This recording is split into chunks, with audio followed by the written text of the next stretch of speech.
কেমন লাগছে এরকম একটা ম্যাচ জেতা নিয়ে এভাবে কেমন লাগে? না, অবভিয়াসলি দেখেন এই ম্যাচটা জেতার পরে মনে হচ্ছিল যে লাস্ট টি-20 আমি যেটা খেলেছিলাম ইন্ডিয়ার সাথে একটা ওয়ার্ল্ড কাপের ম্যাচ ছিল। ১ ওভারে হয়তো ২০ রান দরকার ছিল। তো আমি মনে হয় ১৫ বা ১৬ নিতে পড়ছিলাম। লাস্ট লাস্ট বলে হয়তো ৬ হলে ম্যাচটা জিততাম। এনিওয়ে ৬ হয় নাই, ৫ রানে পরে হেরেছিলাম। তো এটা আমার কাছে সবসময় একটা জিনিস বড় থাকে যে ওয়ার্ল্ড কাপের মতো এরকম সময় ওই ম্যাচটা আসলে যদিও ২০ রান লাগতো, ২০ রান অনেক রান, বাট তারপরে অনেক ক্লোজ গিয়েছিলাম। যদি শেষ করতে পারতাম ভালো লাগতো, বাট আলহামদুলিল্লাহ অবভিয়াসলি যেটা বললাম যে রেসপেক্ট দেওয়ার মালিক আল্লাহ। আর অবশ্যই আল্লাহর কাছে শুকরিয়া আদায় করতেছি টিমের জন্য কন্ট্রিবিউট করতে পারছি।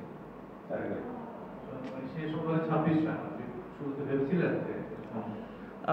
না, যখন আগের ওভারে যখন নেমেছি খুশদিল ২টা ৬ মারলো, তখন ও বলতেছিল যে এই ম্যাচ জেতা সম্ভব। ইভেনচুয়ালি রাব্বি যখন আসলো লাস্ট ওভারে ২৬ রান লাগবে, রাব্বি ভাইয়ের সাথে কথা বলতেছিলাম কমিউনিকেশনটা। তো তখন রাব্বি ভাই বলতেছে যে তুমিই খেলো ৬টা বল, তুমি যদি আমার কাছে মনে হয় যে ইনশাল্লাহ ভালো শেপে থাকলে মারতে পারলে হয়ে যাবে। তো তখনই আসলে ওই জিনিসটা আমাদের কমিউনিকেশনের মাধ্যমে হয়েছে। তারপর যখন ফার্স্ট বল ৬ হয়েছে তখন আস্তে আস্তে ওই বিলিভটা আরও বেড়েছে যে ইনশাল্লাহ সম্ভব। অস্ট্রেলিয়ান ইন্টারভিউতে যে ঘটনাটা আপনি যে নামকে জিজ্ঞেস করলো না যে একটা দেখা দিয়েছে, আপনারও কি কনফিউশন ছিল কি আপনার মনে হচ্ছে যে আপনি আউট হয়ে যেতে পারেন? নর্মালি সে এরকমই হয় আর কি। না, অবভিয়াসলি দেখেন ওই সময়টা যেটা হয়েছে কোনো ইন্টেনশনালি কোনো কিছু করা হয় নাই। জিনিসটা আমিও রান নেওয়ার জন্য যাচ্ছিলাম। আর আমি চাচ্ছিলাম ওই সময় স্ট্রাইকটা নিতে। তো অবভিয়াসলি যেহেতু আমার সামনে এসেছে এবং আম্পায়ার যেটা বলেছে যে যার ক্যাচ হয়তো সে আউট, মানে সে আউট হবে। যদি বলটা মাটিতে থাকতো হয়তো মানে জিনিসটা অন্যরকম থাকতো। এয়ারে ছিল যেহেতু ক্যাচের অপশন ছিল এতে, বাট আমার কাছে মনে হয় যে আমি আমার ওয়ে চেঞ্জ করি না। আমি যে ওয়েতে ছিলাম, ওয়াইড ছিলাম, ওই ওয়েতেই আমি সোজা গিয়েছি ১ রানের জন্য।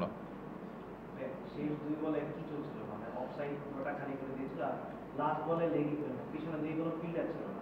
যখন ১ বলে ২ রান লাগতো তখন দুই দুই নেওয়ার পরিকল্পনা ছিল নাকি বড় শট খেলারই পরিকল্পনা ছিল? না, বড় শটের পরিকল্পনা ছিল যে অবশ্যই আল্লাহর উপর বিশ্বাস রেখে যেটা হবে যে আমি ওইটাই চাচ্ছিলাম যে ১-২ ওইরকম কিছু না, যাতে যদি আমার জোনে পাই তাহলে ওভার বাউন্ডারি মারবো বা বাউন্ডারি হোক, এই অপশানেই যাচ্ছিলাম।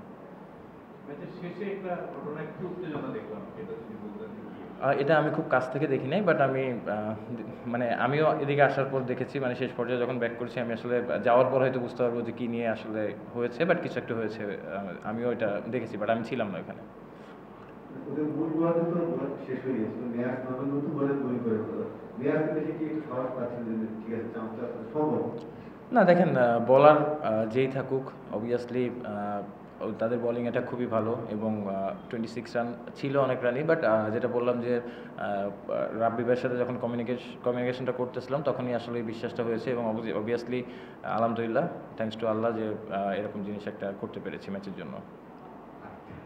নাহিদ জানাকে গত ম্যাচে পরে কথা হয়েছিল আসলে, যে আসলে তাকে নিয়ে আপনার ওয়ার্কলোড ম্যানেজমেন্ট নিয়ে আসলে খুবই টায়ার্ড মনে হচ্ছে। গত ম্যাচে তার পেস মানে 140 নিচে ছিল ক্রমশ, আজকে তো খুবই ক্লান্ত মনে হচ্ছে। না, এটা অবভিয়াসলি আমরা ওইভাবে চিন্তা করছি কোচ ম্যানেজমেন্টের সাথে কথা বলে, যেহেতু আমাদের পেস বোলিং ব্যাকআপ আছে, তো আমরা অবশ্যই চেষ্টা করবো যাতে ঘুরায় ঘুরায় সবাইকে খেলানো যায়।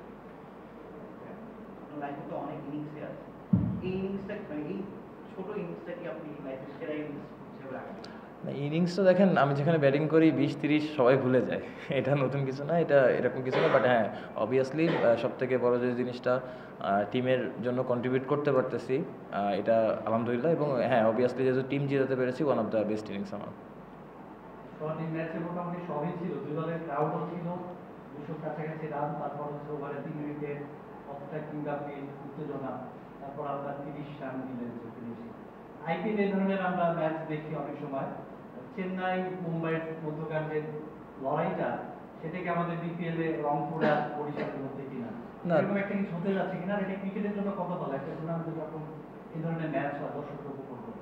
না, অবভিয়াসলি দেখেন রংপুর এবং বরিশাল, ওদের যে ক্রাউড আছে অবভিয়াসলি তাদের ক্রিকেটের প্রতি ইমোশন অনেক। আমি জানি যে হয়তো বরিশাল থেকে অনেকে এই খেলা দেখার জন্য এসেছে, at the same time Rangpur থেকে অনেকে ট্রাভেল করে এসেছে এই খেলা দেখার জন্য।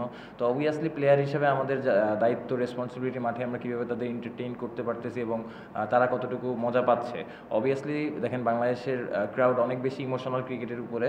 তো এরকম যত ম্যাচ হবে আমার কাছে মনে হয় যে ক্রাউডটা আরও বেশি এনজয় করবে। আর অবভিয়াসলি ক্রিকেট জাস্ট একটা খেলা, এটার মাধ্যমে অনেকে এন্টারটেইন করে, অনেকের হয়তো লাইফের অনেক প্রবলেম থাকে, এই খেলার মাধ্যমে হয়তো ওই জিনিস ফ্রেশনেসটা আসে। তো আমাদের কাজ হচ্ছে ক্রাউডকে এন্টারটেইন করা, এবং যতটুকু ভালো আমরা আসলে অবশ্যই কোনো সময় খারাপ যাবে, কোনো সময় ভালো যাবে, বাট প্রসেস থাকে যে কতটুকু ভালো করতে পারি টিমের জন্য, এটা ইম্পর্টেন্ট। সোহান, একটা হচ্ছে বাইরের প্রশ্ন করি, সেটা হচ্ছে না কোনো কিছু শান্ত হচ্ছে যে টি-টোয়েন্টি যতটুকু ছেড়ে দিয়েছে, আর সবথেকে প্রশ্নটা করার কারণ হচ্ছে আশরাফুল ভাইয়ের সাথে কথা বলবো, উনি বলছিলেন যে টি-টোয়েন্টিতে আপনাকে একটু অধিনায়ক হিসেবে চাচ্ছেন। এখন যদি বোর্ড যদি আপনাকে অধিনায়ক হিসেবে চায়, তাহলে আপনি কি প্রস্তুত কি যাবে, আপনি কি চাচ্ছেন? আমি তো ভাই বিপিএল এর রংপুর রাইডার্সের ক্যাপ্টেন্সি করতেছি, ফোকাসটা পুরোটাই এখানে, হাফ অফ দ্য টুর্নামেন্ট আছি, long way to go, but obviously সবসময় ক্যাপ্টেন্সিটা এনজয় করি, এটা। থ্যাংক ইউ ভাই।